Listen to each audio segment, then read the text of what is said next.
Canto 5, Chapter 14, Text 2. I will follow the precedent I heard the other day with these prose verses. We'll just go right to the word for word. It's really tough to chant. I mean, it's possible, but we'll just go for the word for word. Yasyam, in which, uha, certainly, va, or, eti, all these, sat indriya namana, who are named the six senses, the mind and the five knowledge acquiring senses. Karmana, by their activity. Dasyavaha, the plunderers. Eva, certainly. Te, they. Tat, that. Yata, as. I'm going a little quickly because it's a really long verse. They just wrote the very beginning of it here. There's actually a lot more. So I have to move at pace. Where was I? Yata. Purushasya, of a person. Dhanam, the wealth. Yat, whatever. Kinchit, something. Dharma aupayikam, which is a means to religious principles. Bahu krishtra adhikatam, earned after much hard labor. Sakshat, directly. Parama Purusha Aradhana Lakshanaha, Parama Purusha Aradhana Lakshanaha, whose symptoms are worship of the Supreme Lord by performance of sacrifices, and so on. Ya, which, Asha, that, Dharma, religious principles, Tam, that, to, but, Samparaye, for the benefit of the living entity after death. Udaharanti, the wise declare. Tatarmyam, religious, relating to the prosecution of the Varnashram Dharma. Dhanam, wealth. Darshanam, by seeing. Sparshanam, by touching. Shravanam, by hearing. Aspadana, by tasting. Avaglana, by smelling. Sankalpa, by determination. Yavashaya, by a conclusion. Griha, in the material home. Gramya, upabhogena, by material sense gratification. Unatasya, of the misguided conditioned soul. Ajita Atmana, who has not controlled himself. Yata, just as. Sartasya, of the living entity, interested in sense gratification. Vilumpanti, they plunder. Translation and purport, His Divine Grace, Srila Prabhupada. Translation. In the forest of material existence, the uncontrolled senses are like plunderers. The conditioned soul may earn some money for the advancement of Krishna consciousness. But unfortunately, the uncontrolled senses plunder his money through sense gratification. The senses are plunderers because they make one spend his money unnecessarily for seeing, smelling, tasting, touching, hearing, desiring, and willing. In this way, the conditioned soul is obliged to gratify his senses, and thus all his money is spent. This money is actually acquired for the execution of religious principles but it is taken away by the plundering senses. Purport. Purva Jamnarjita Vidya Purva Janmarjitam Dhanam Agre Davati Davati. By following the principles of the Varnashram Dharma, one attains a better position in the material world. One may be rich, learned, beautiful, or high-born. One who has all these assets should know that they are all meant for the advancement of Krishna consciousness. Unfortunately, when a person is misguided, he misuses his high position for sense gratification. Therefore, the uncontrolled senses are considered plunderers. The good position one attains by executing religious principles is wasted as the plundering senses take away the good position. By executing religious principles under the laws of Varnashram Dharma, one is placed in a comfortable position. One may very easily use his assets for the further advancement of Krishna consciousness. One should understand that the wealth and opportunity one gets in the material world should not be squandered in sense gratification. They are meant for the advancement of Krishna consciousness. This Krishna consciousness movement is therefore teaching people to control the mind and 5 knowledge-acquiring senses by a definite process. One should practice a little austerity and not spend money on anything other than the regulative life of devotional service. The senses demand that one see beautiful things. Therefore, money should be spent for decorating the deity in the temple. Similarly, the tongue has to taste good food, which should be bought and offered to the deity. The nose can be utilized in smelling the flowers offered to the deity, and the hearing can be utilized by listening to the vibration of the Hare Krishna mantra. In this way, the senses can be regulated and utilized to advance Krishna consciousness. Thus, a good position might not be spoiled by material sense gratification in the form of illicit sex, meat eating, intoxication, and gambling.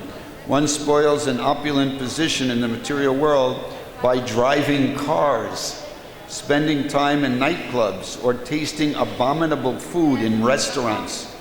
In these ways, the plundering senses take away all the assets that the conditioned soul has acquired with great difficulty. I hope you forgive me if I don't read the text again, because we're going to run out of time. Om Jnanatimirandasya Jananjana Shalakaya Chakshun Militam Yena Tasmai Shri Gurave Namaha.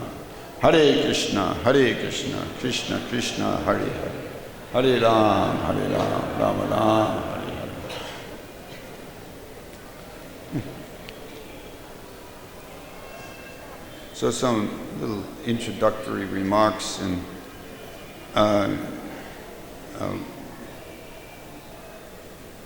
some observations. We're all together in the Krishna consciousness movement, East and West. There was one famous writer, British, Rudyard Kipling, and in the famous book, White Man's Burden, he had a famous line, many of us learned it. Even in India, maybe you had to learn this. East is East and West is West, and never the twains shall meet.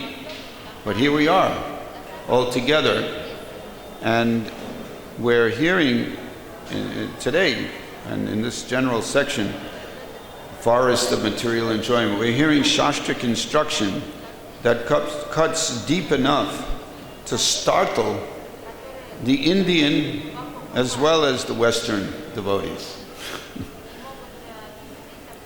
Both the pitied as well as the pitied by the pitied. There's a wonderful verse in Śrīmad Bhāgavatam in the 3rd canto, Socha Sochan Abhidonu Soche Hare Katayam. What is it? Vimukhan Agena. Vimukhan means you turn away from Krishna. agena, because of our aga, because of our sinful activities. But what happens? Shinoti devo nimishashtu yesham. Ayor vrita vada gati smritinam. And people, in other words, in India, you may be the pitied. And then in America, in the West, we're pitied by you. We're pitied by the pitied. So Prabhupada explains in the purport to that verse that in the mode of passion and ignorance, those are the most fallen. They're pitied. The people are just completely, even worse, but in somewhat civilized situation. They're involved themselves in, they waste their ayu. What is ayu? The duration of life. By ayur vrita vada gati smritinam. In all different kinds of rituals and different kinds of speculation, different kinds of artificially invented goals of life, and smritinam, different rituals like that.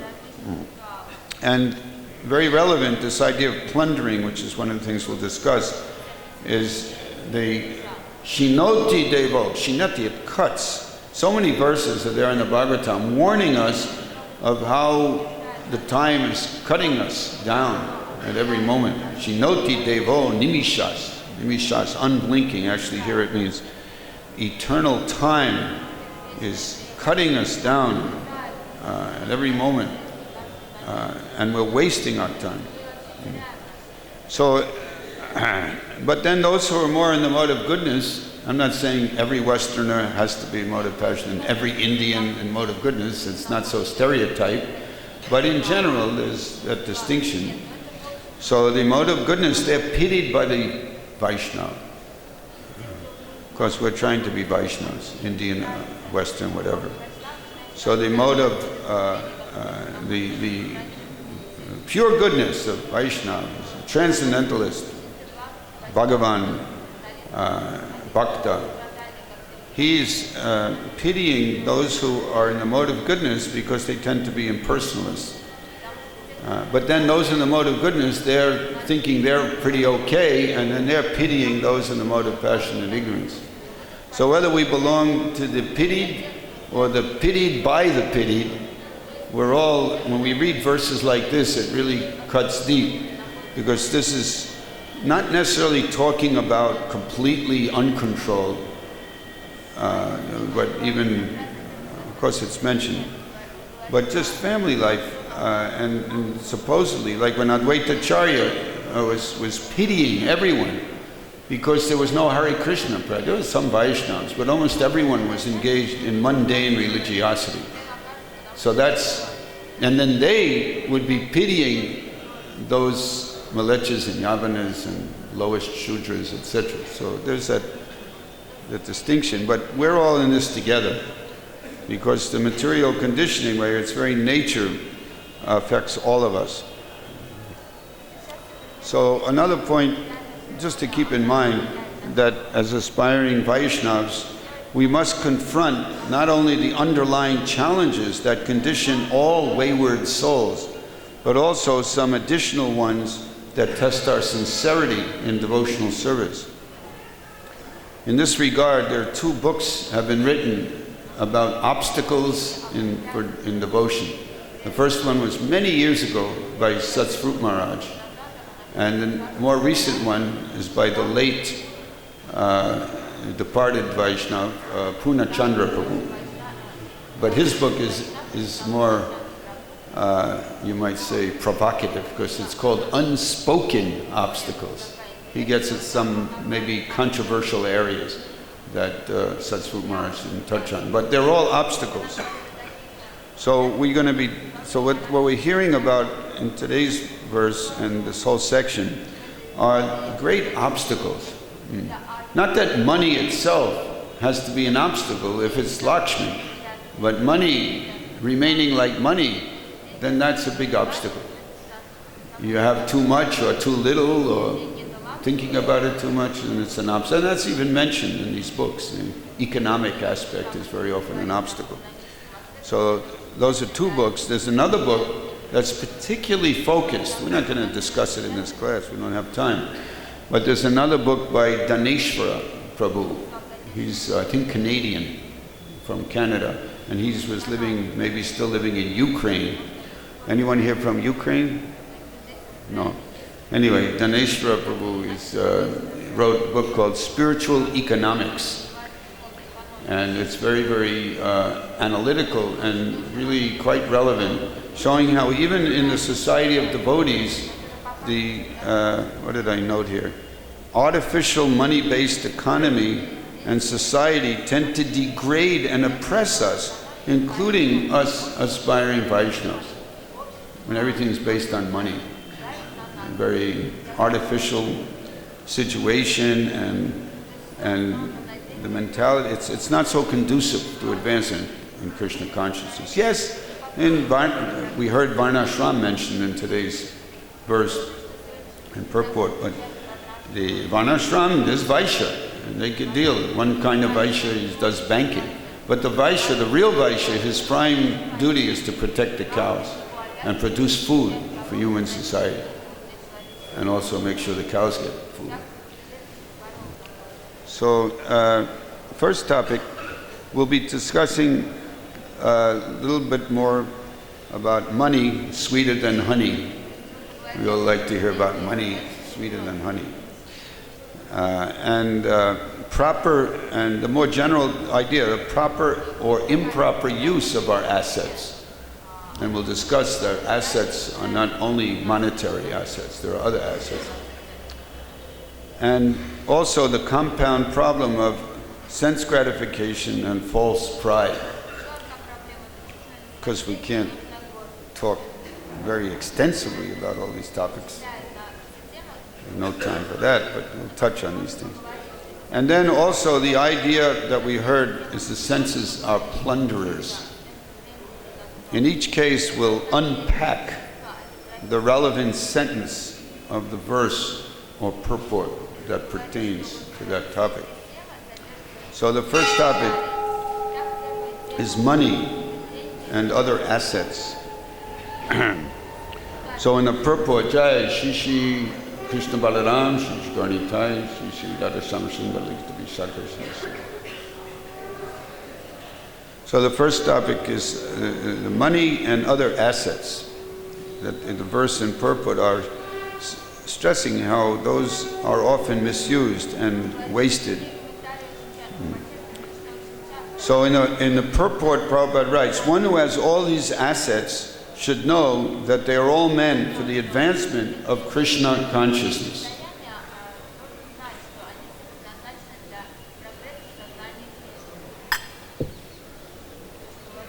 This will help us understand how whatever I'm trying to express is connected, is pegged to the purport.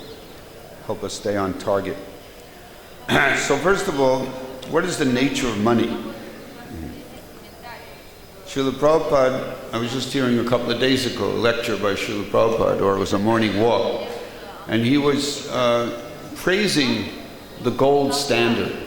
He said even in our childhood we had gold coins. That's going back quite a long time from now, but at that time there was still some gold coins even in India. Or in India, why even? And that's opposed to the money, the paper money, printing money. So Prabhupada would praise the gold standard as opposed to printing money. Now they have something called fiat currency, where they just whimsically just print and print and print and print and print. And eventually that could create havoc. But yet, even though relatively from a material analysis, in other words, how to make the world work properly, gold standard is better than, that's a whole topic. There are other details for that. As mentioned that Kali was allowed to go where gold is being hoarded.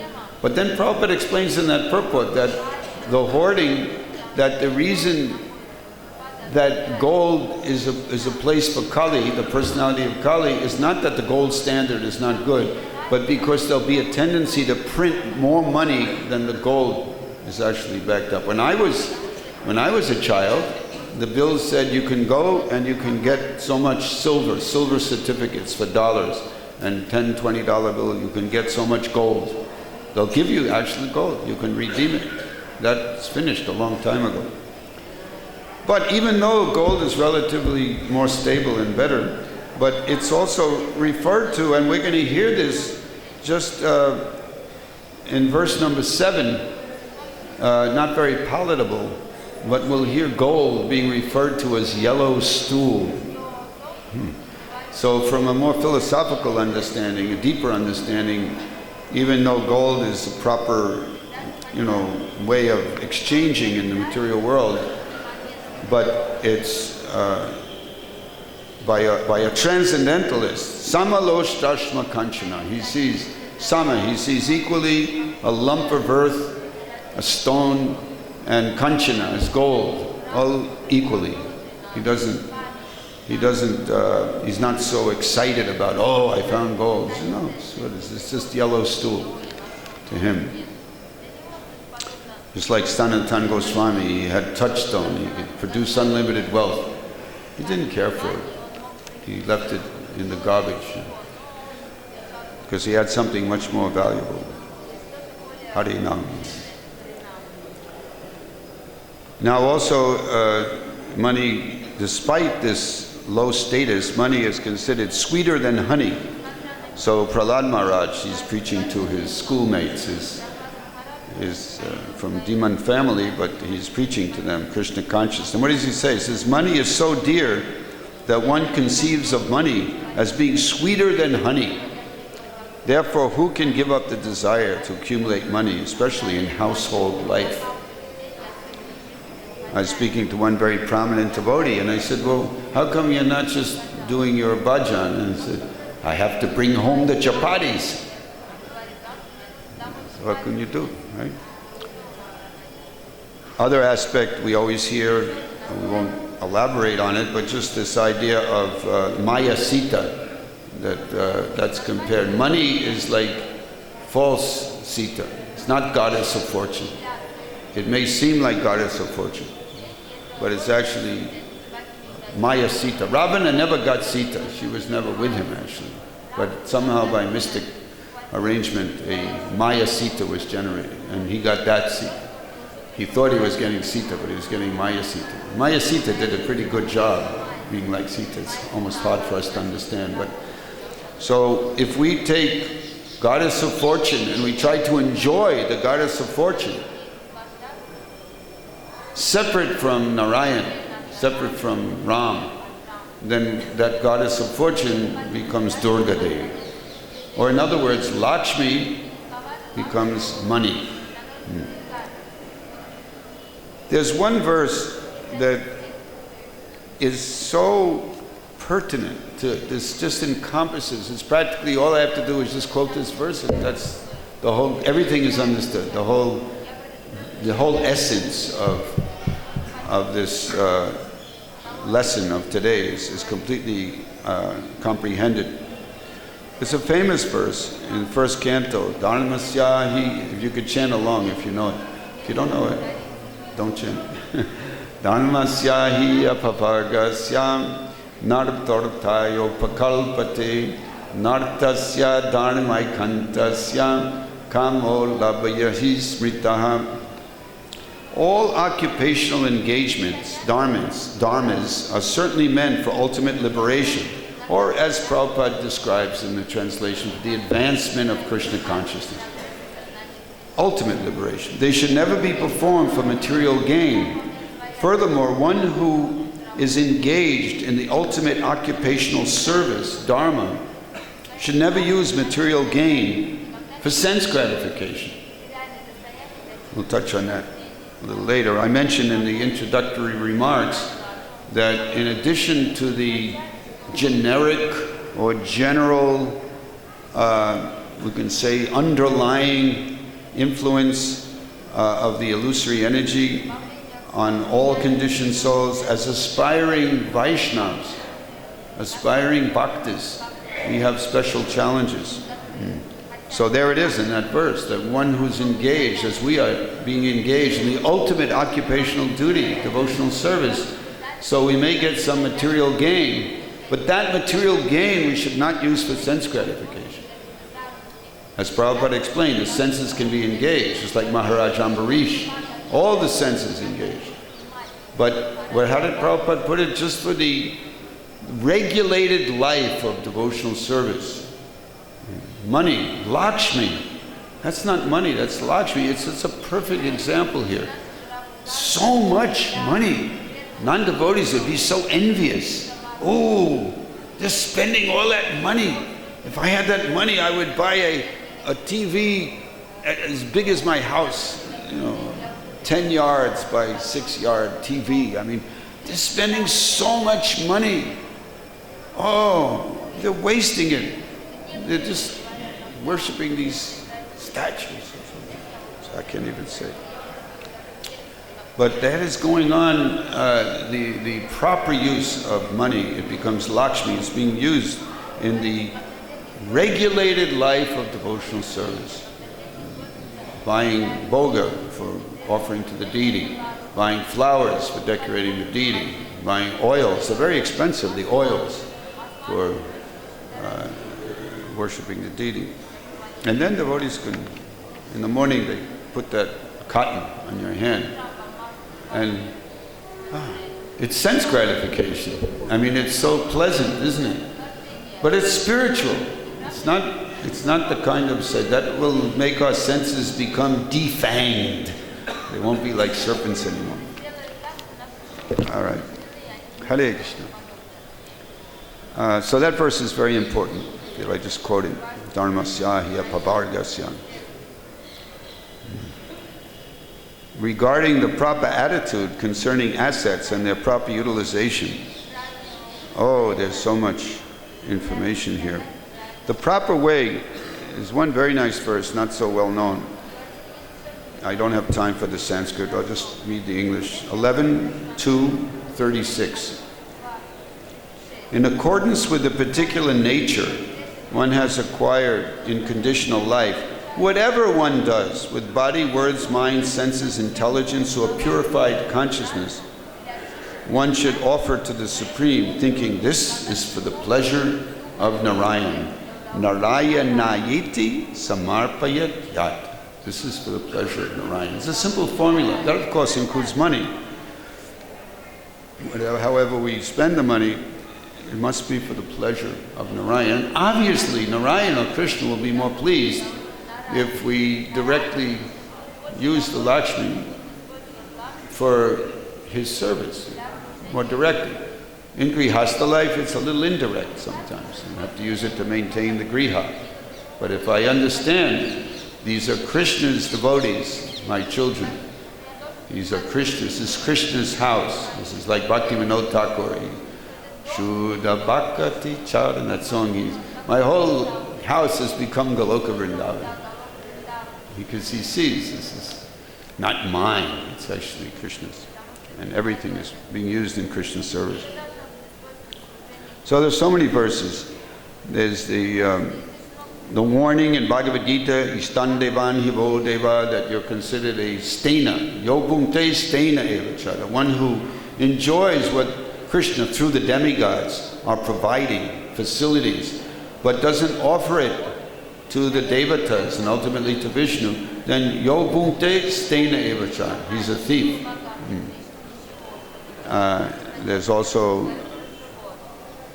again, the positive aspect, how to properly use, of course, Yad Karoshi Yadashnashi, we know that in Bhagavad Gita. Everything that you eat, everything that you offer, all that you have in your possession, even your austerities, not like Hiranyakashipu, performing incredible austerities. Should we glorify that? No, because it wasn't for Krishna. And all charity, everything should be offered. That is the real principle of renunciation. Shubha Shubha Phalem. And what else? Because we should recognize that Krishna is the proprietor of everything. Bhaktaram Jakyatabasam, 529. Aham hi sarva jagyanam, varta bhakta maheshwaram. I am the master and the enjoyer of all sacrifice. What happens if you don't recognize this? Tat vinaitas chabantute. Then one falls down. Doesn't work. Ishopanishad. Ishavashamidam sarvam yatkinchit jagachatakam tena chaktena vunjitam agatakas. So there's a certain underlying, that's the way the universe is made. That's the way we are made. This is our sambandha gyan, relationship with Krishna. Jivedas Rupoi, Krishna Yadas. He owns everything. We're here, say, sometimes in America they say, I'm working so hard I have to take a breather. So I'm going to stop working, I'm just going to breathe.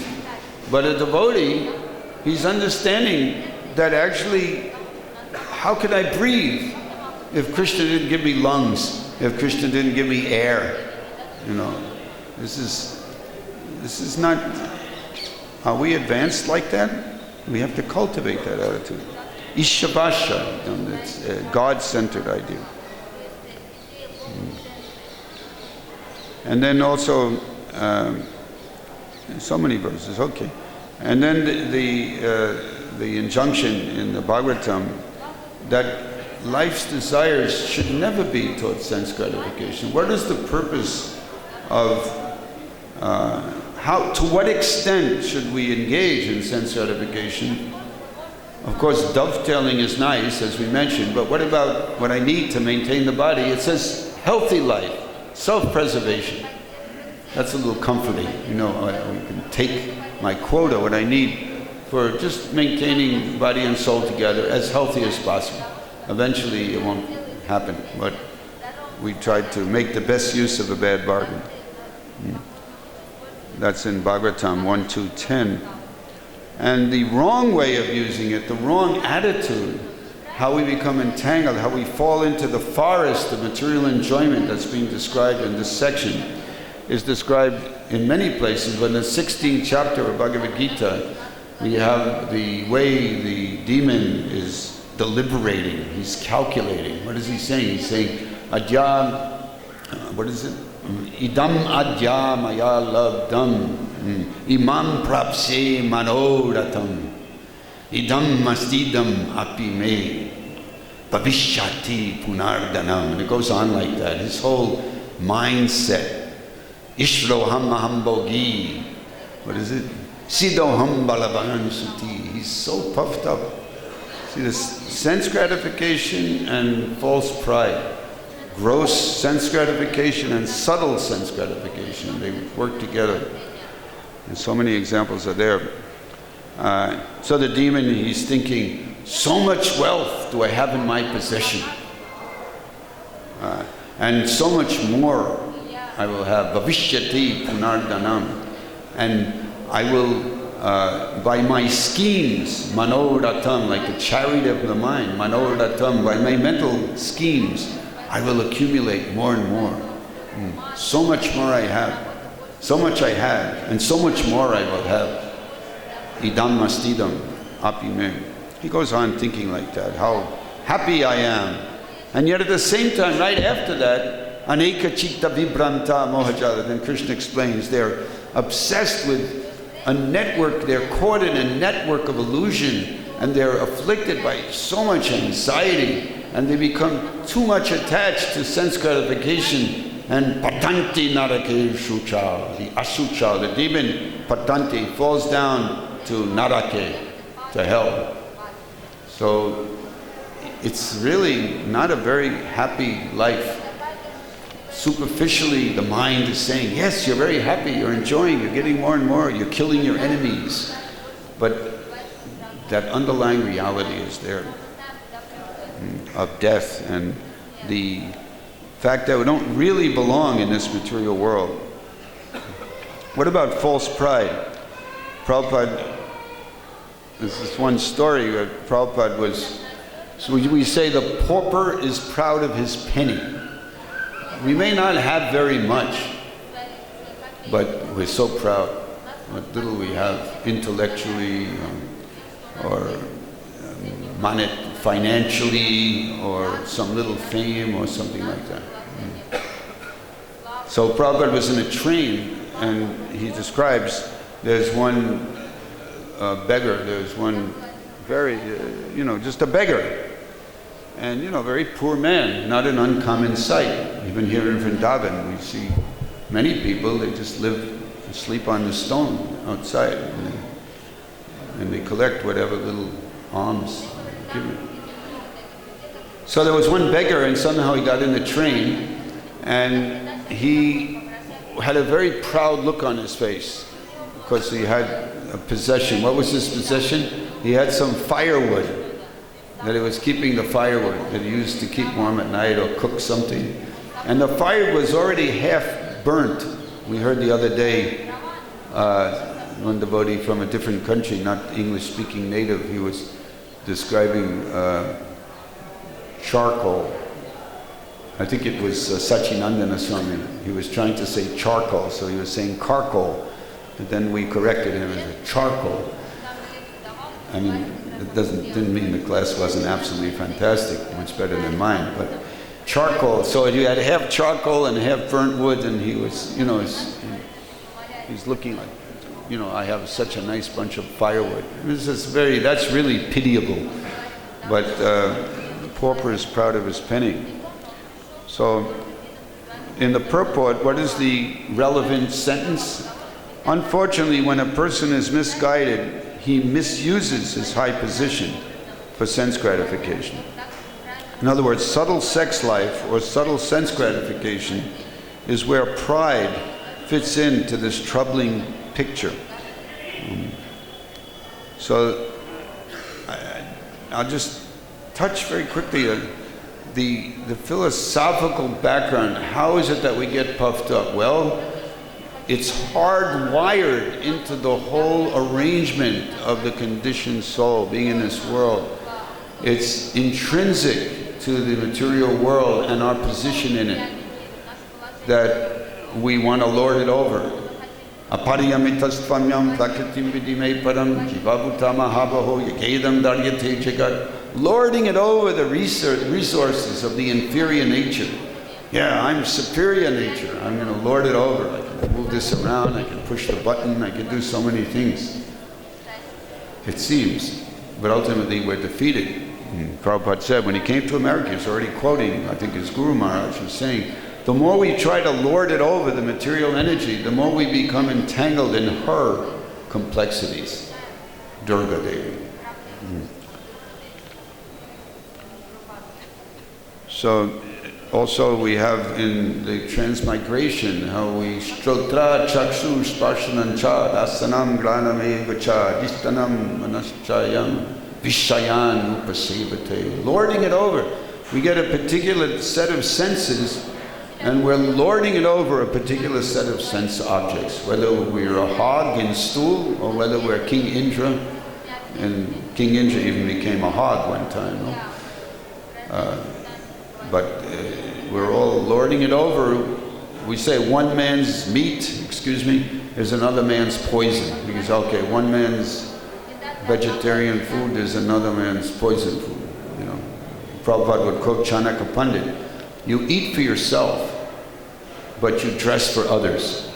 So whenever I see, watch out now, I always have my evil eye. Whenever I see one of the men, and they have a bright orange kurta, and a bright white dhoti, or vice versa, I try as politely as possible to suggest that you should dress. Anyway, that's outside of the purview of this class. But we eat for ourselves, so that's okay, but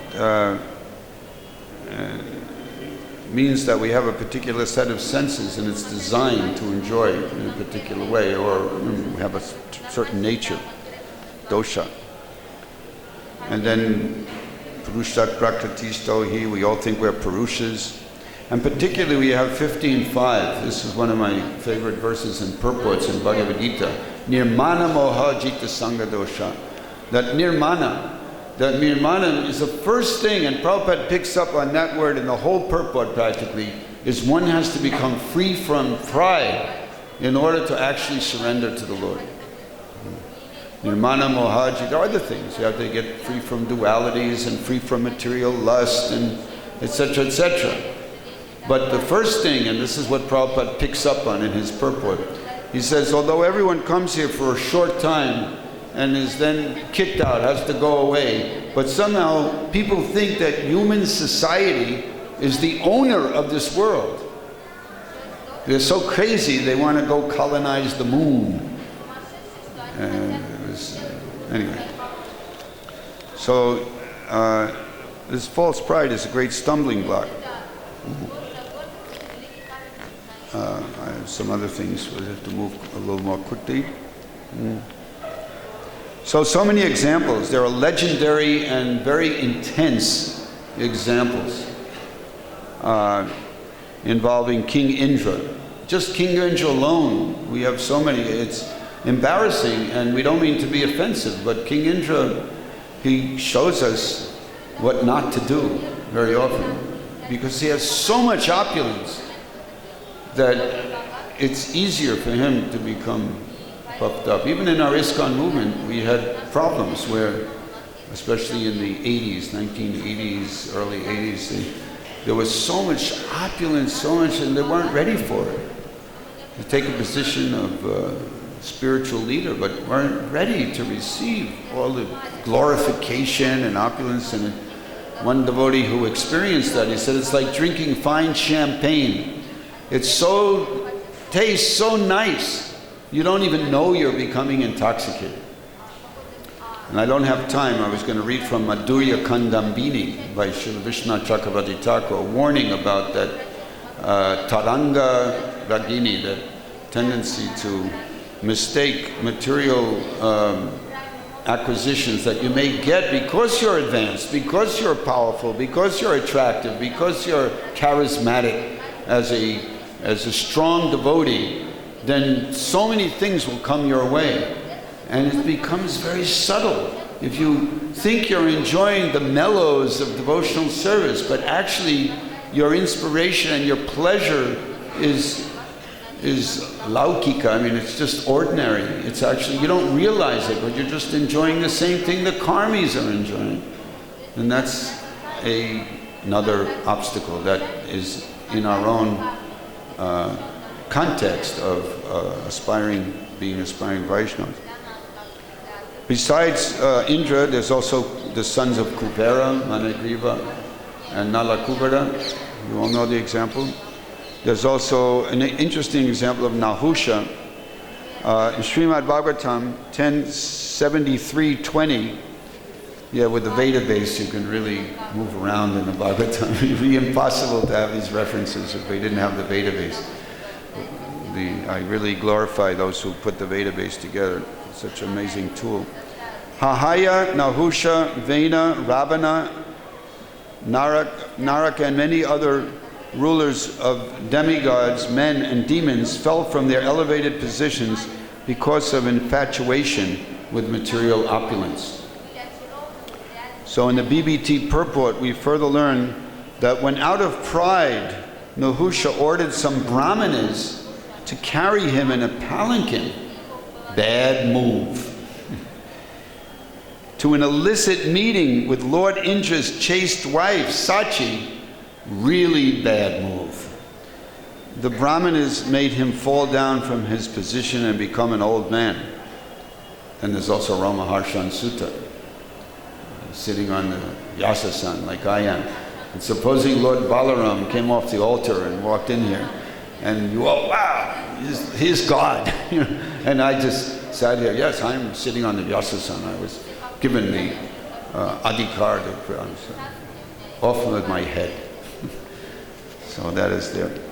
The final, and we'll have to be real quick, is the idea of being plundered by our senses. This is a whole wonderful topic, a big warning. What is the relevant verse, a relevant sentence from the verse or purport? Each time I'm reading a sentence from the verse or purport.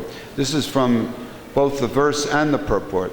from the verse, it says, this money is actually acquired for the execution of religious principles, but it is taken away by the plundering senses.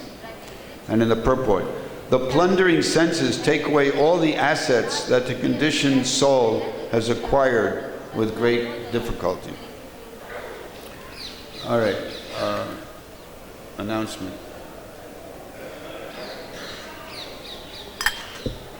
I don't have the adhikar. Some of my senior godbrothers have the adhikar, and they have many disciples, and they can relax a little more and go on a number of minutes, even 20 minutes or even 40 minutes beyond 9 o'clock.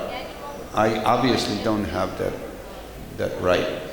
So what I like to do is make a nice adjustment. When the bells start ringing, then feel free to offer your pranams or dhanavats and peacefully get up and leave. After the bells finish ringing, if there's anyone left here, I'm going to go on a little longer, not too much longer, just so I can try to complete this point about plundering business. Okay, I don't want to plunder you of your breakfast prashada. So anyway, that's my policy. So please don't be ashamed or don't be hesitant to just go, if you'd like to, because it's your right. 9 o'clock is the official time, the class ends. Ting! There it goes, any moment. We'll have questions in just a moment. I'm just going to finish the presentation and then you'll be the first one, I promise you. So the sentences, I read the relevant reference in the verse and purport. So first point is that although today's verse stresses how hard-earned money is plundered away by the uncontrolled senses, there are other even more vitally important assets that are plundered. For instance, time is taken away. We lose time, which is much more valuable than money. We also lose our intelligence. Our intelligence becomes lost. Regarding the first, the loss of time, in Śrīmad Bhāgavatam, the famous verse, the lifetime of such an envious householder is passed at night, sleeping or sex indulgence, and in the daytime, either in making money or maintaining family members. And also in 116.9, lazy human beings, mandak sumanda mantayom, that's another verse, but lazy human beings with paltry intelligence and a short duration of life pass the night sleeping and the day performing activities that are useless, are for naught. That means they're useless. Then we find a very nice warning about how time is taken away from us. Again, I don't want to take away your time. If someone wants to go, feel free to go. This is 116.9. What is it?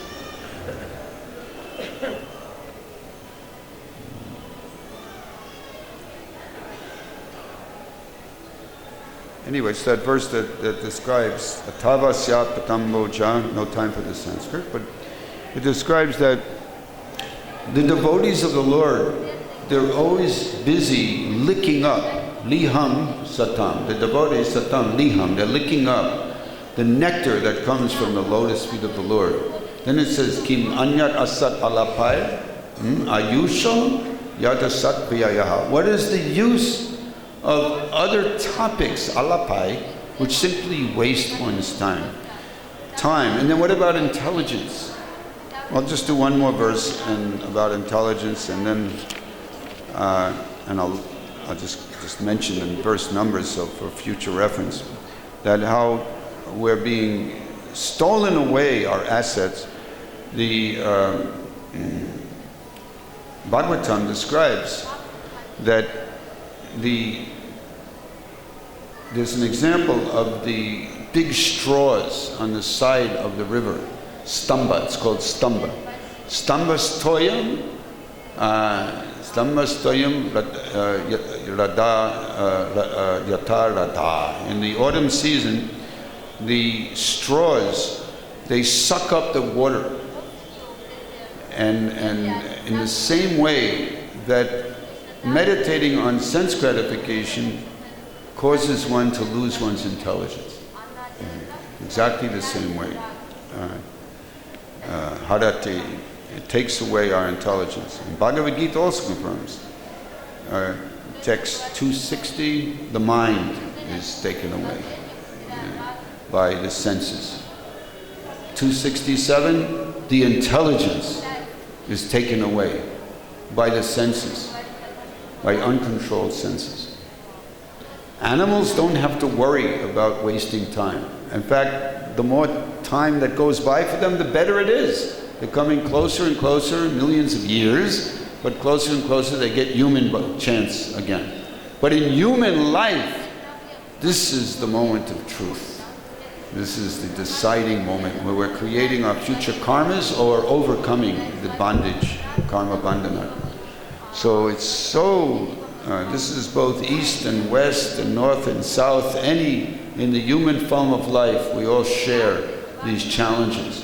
And even in the course of devotional service, I don't know about you, but I'm still experiencing how my senses and my health issues and all that, where do I draw the line? The time is so valuable. You know, how much should I think of it? It says healthy life, that's you're entitled. But what if, as you get older, it takes more and more time just to make somewhat healthy life? Such a hard decision to make. So please guide me in that.